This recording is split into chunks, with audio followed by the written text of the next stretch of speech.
What's up YouTube? My name is UtaPri. For this video we are going to be discussing the heavens and where do we go from here?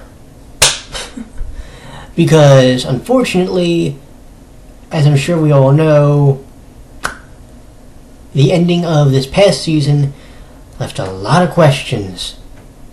And realistically, nobody knows the answers yet. Well, the people who probably know are Broccoli. But, you know, they're right now being very, very tight-lipped. And I'm sure they have reasons to do that. The issue is, especially for the Western fandom, is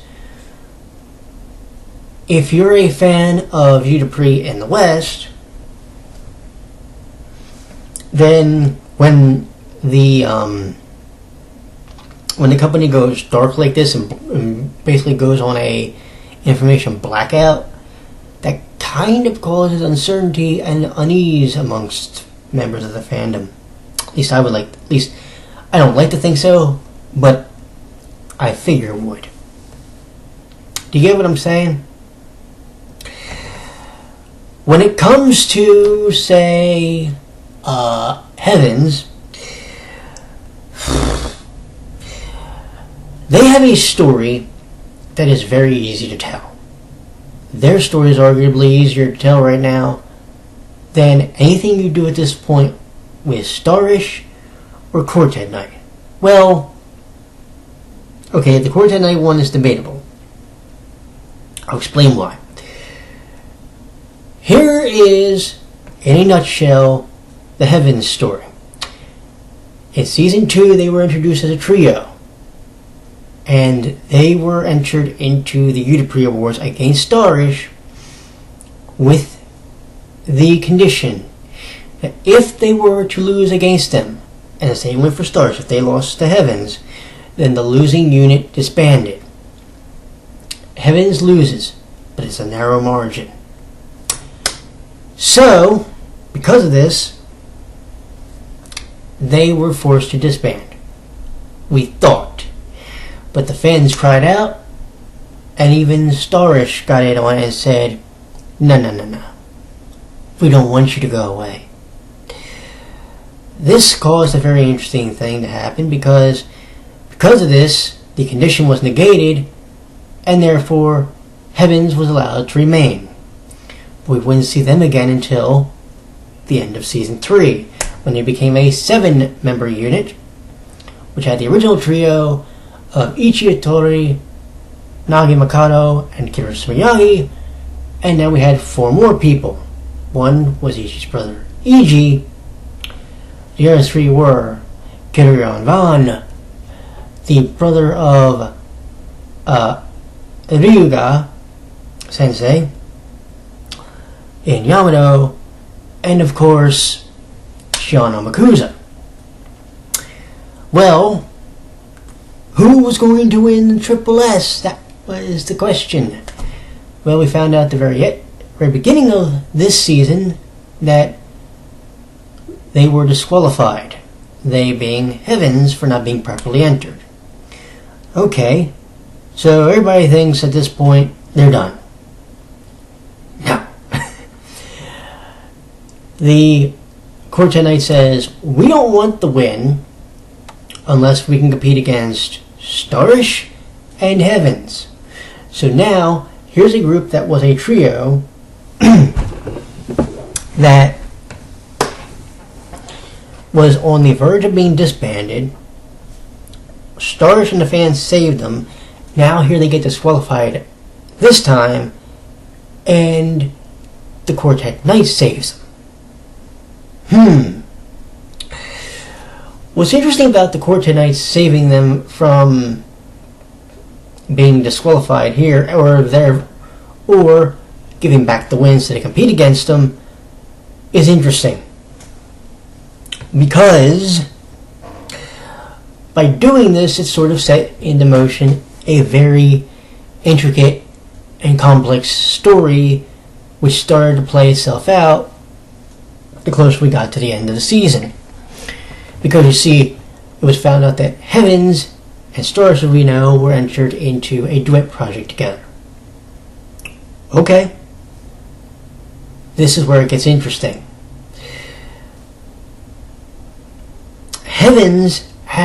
Each individual Heavens member had a different reason for being in the project, it seemed, than their president wanted them to be in. He wanted them to be in the project so that they could crush Starish. That's not why they wanted to do it. Matter of fact, anybody that noticed this would have really started to figure out some things. When it came to the UtaPri brothers, neither of them wanted their partner to leave Starish or anything else happen to him. So any misunderstandings, they actually felt really bad about. That's the one thing I think people don't understand about like Iji. They'll say, "Oh, he emotionally manipulated Tokyo or something," when he was a gentleman and a sweetheart.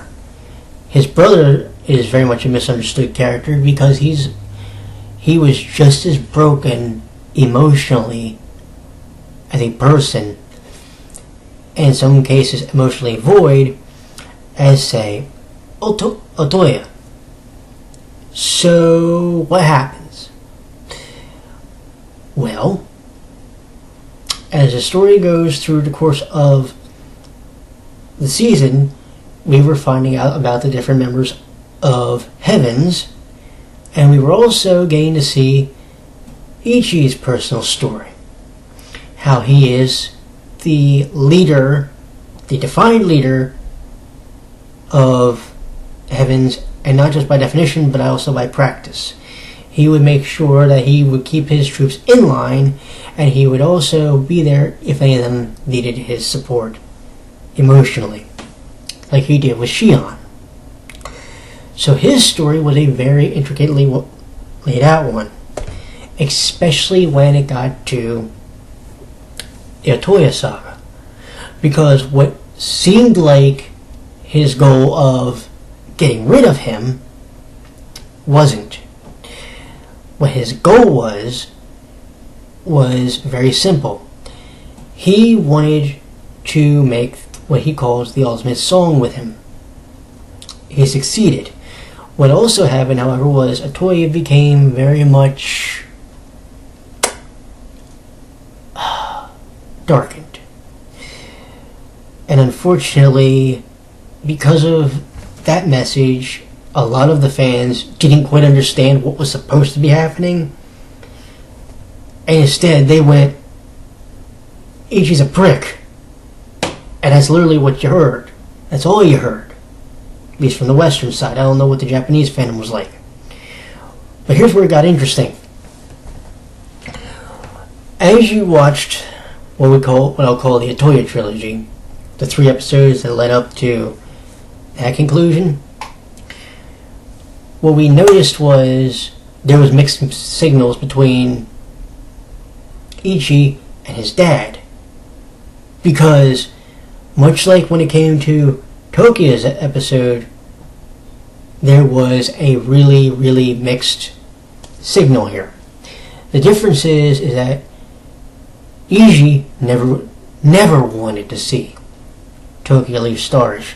And when he found out that was a possibility, you know he was worried about it. Well, so was his brother. But he had a really weird way of handling it only because he was never really taught how to worry about someone.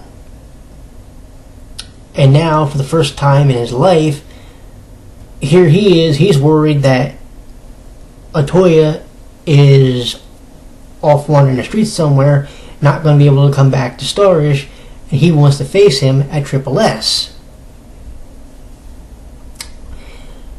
And thus, when things got really heavy, understand this. As much as people don't like Heavens, or may have not liked Heavens, the story that they were telling is that Shining wasn't an abusive president. And technically, he wasn't. Let's just come out and say that. He wasn't. There's things he did that I don't like, but he wasn't nearly as bad as Raging. Raging snatched his son up not once, but twice. Well, his eldest son. He never touched Ichi. He snatched up Ichi twice. Called him a loser in front of his younger brother and Heavens, and he thought he wasn't going to get any repercussions. Well, when he got the blowback from his son, all hell broke loose. And that was part of the story they wanted to tell. That Heavens wasn't, while yes, it may seem like they were the pawns of Raging, they weren't going to sit there and take his bullshit anymore. So, when you get to the Triple S, and it seems like they're not going to show up because he had pulled them from all their appearances, well, who was the group that really saved them this time? It wasn't really Starish. This time, it was QN. Doesn't that sound familiar? Didn't QN help Heavens when it came to the original election in the first place? I believe they did. Oh, and after both groups performed, they met in the hallway, and you could tell there was a confrontation. There was something in their minds that was going to go on. But what is this going to go on? Nobody knows. Nobody. I have my theories that they're setting up for, because I neglected to mention this. In the Nagi Natsuki episode, there was a magazine cover. Nagi's hands strategically were placed over where it says Heavens and Quartet Night. Why? Why did they block those? You think Broccoli's strategically telling a message about the next season?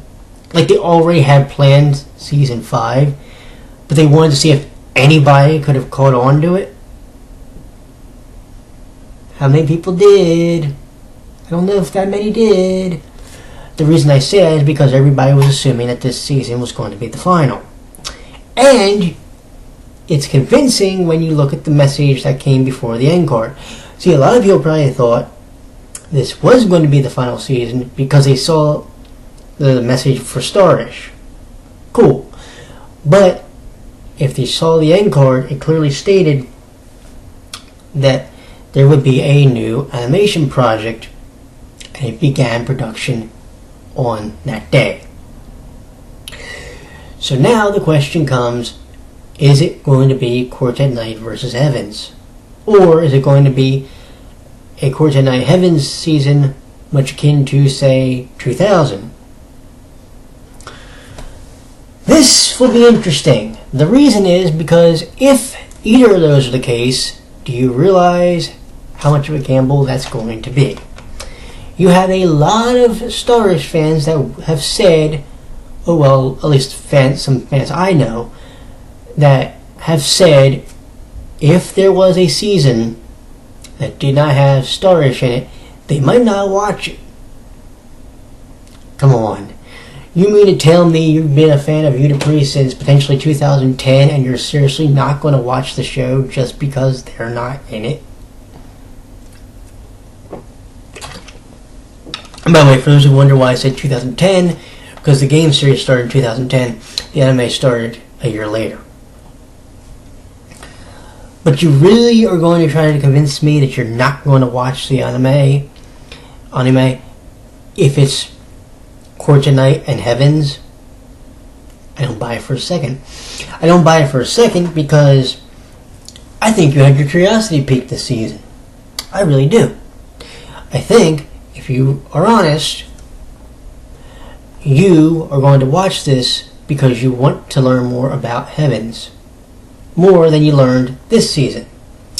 If there's a Heavens game, you know you're going to want to buy it. Why? Curiosity factor. and you know it's the truth. If you tell me otherwise, you have to explain to me in great detail why you don't want to learn any more about them. Seriously, you have to. And just because, and giving me they're Starish or Cortana ripoffs, that doesn't work. Give me a legitimate answer. But you can't do it. Because here's the thing, right? Whether people want to believe it or not, Heavens is going to be a part of the UtaPri franchise now and forever. The message that was given on Twitter when I did the Merry Christmas had 3 very interesting words at the very beginning of it when you look it up on Google Translate.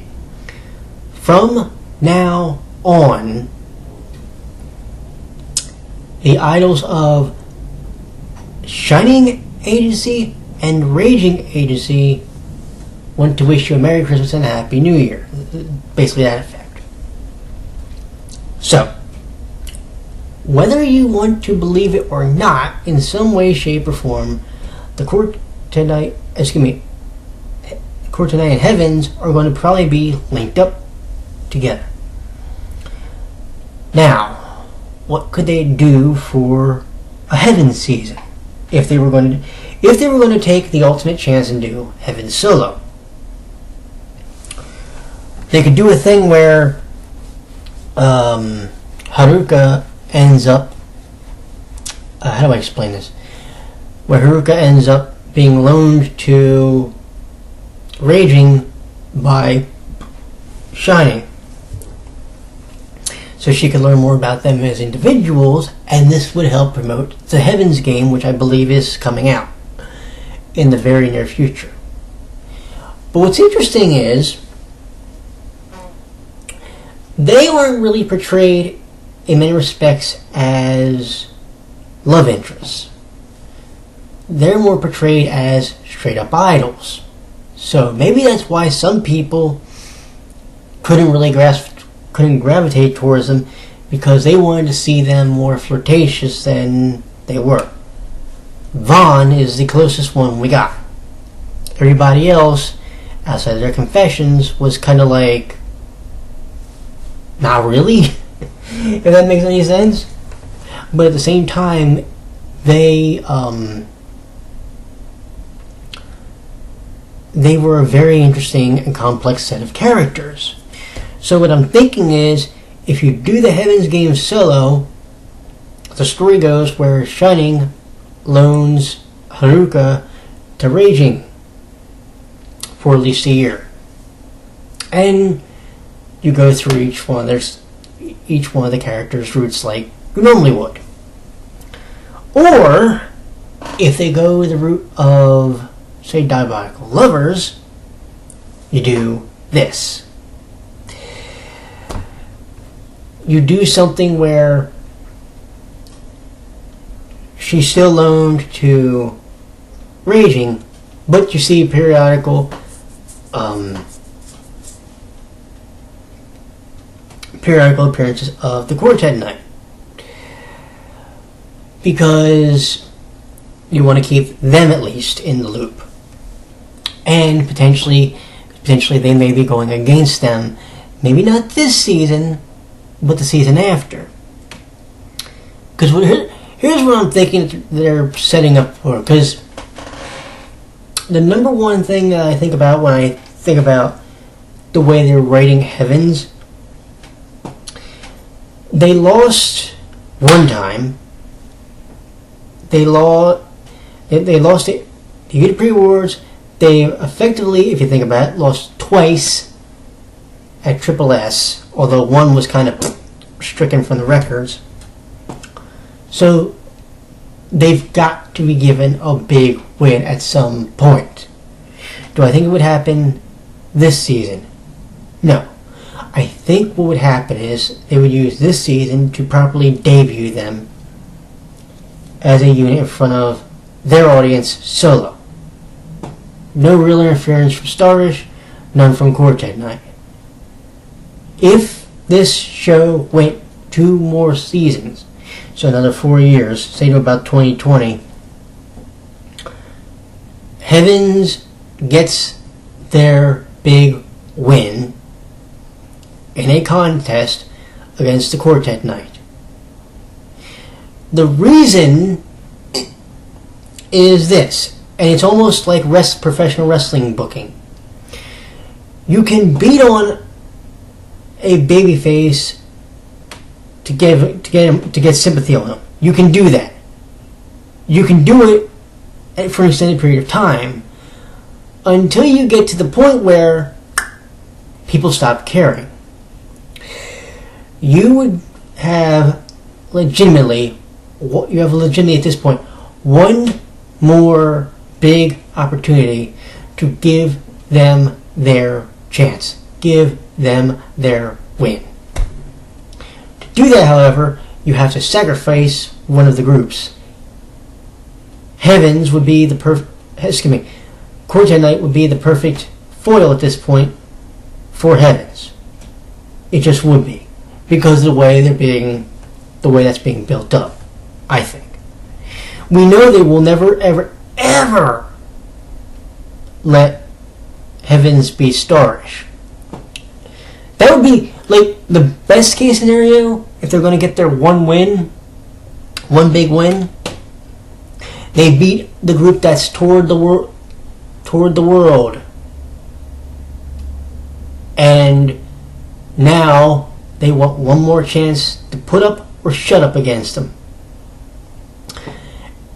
And this time, if they beat them,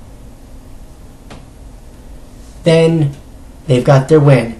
If they lose, they are done. There is no fourth chance, third or fourth chance at this point. They're officially going. And they finally beat them. Lock, stock, and barrel. Yeah, that would probably piss off a lot of Starish fans. But consider this for me, friends. You've officially won. Well, if we're honest, 3-1. One loss was stricken from the record books, but you've won 3 times. The least you could do is give them one. Give them one solid on the way out the door. Because that's the way you do business, especially in pro wrestling. A champion's leaving, he puts over the young guy. That's what happens here. You Starish fans have to do that. If you're going to do the honors, do it to Heavens. Because let's be honest, they deserve their happy ending. Because you've gotten yours. You've gotten yours, if you really think about it, 3 times. The debut, the win at the UtaPri Awards, and the win at Triple S. So you've gotten your happy ending 3 times. Quartet Knight did officially get it once. Heavens is next. But when do you do it? Time is running out. One would think. Because the clock is striking midnight and the coach is getting ready to turn back into a pumpkin. But what happens? Well, we'll find out together, won't we? Because May 27th is coming, and I strongly believe that we're going the way of Quartet Knight Heavens. But let's see if I'm right, kids. I'll see you then. Take care.